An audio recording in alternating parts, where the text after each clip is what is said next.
Watch this surveillance video showing a Florida man standing his ground to defend himself and his home after discovering intruders on his property. Escambia County Sheriff Chip Simmons is supporting that man's Second Amendment rights and joins me now. Sheriff, did that guy do anything wrong?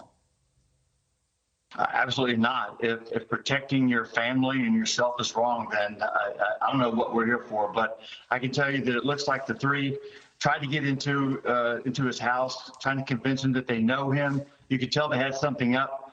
Two of them enter, as you can see. The third one stays outside as you're watching the video, and he pulls a gun. He's on surveillance, I guess, and then he tries to go in himself. At the time, the homeowner retrieves a second gun because he lost his first gun.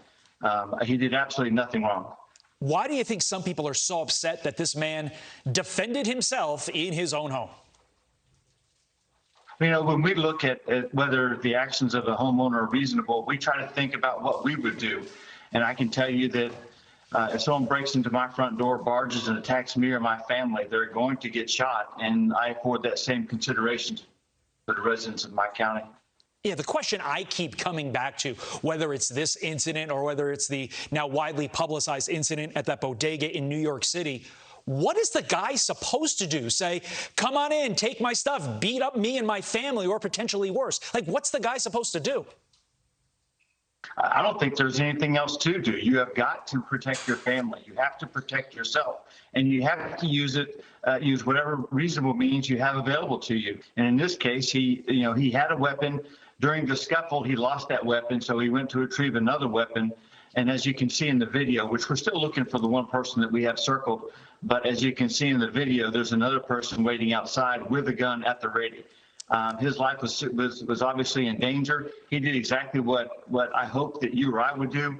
He certainly did exactly what I would do. So again, I don't know what these people are expecting these homeowners, these victims to do, except for to be victims, and that's just not acceptable.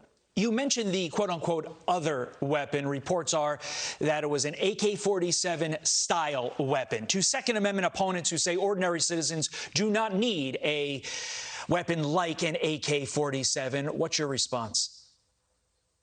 I think that you need the weapon that you need to defend yourself. I don't know that we can say you have to have this weapon, you have to have that one. It's clear there are three people here.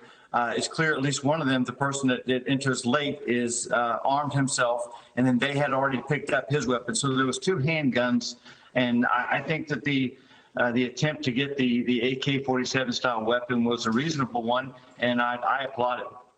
I had someone recently tell me, somebody who lives in a do not stand your ground state, that if somebody comes into my house, they expect me to take that person on. That person was my mom. She seems to be supported by Sheriff Chip Simmons and his efforts there in the great state of Florida. Yes. Sheriff Chip Simmons, we appreciate your time. Thank you, sir. Thank you, guys.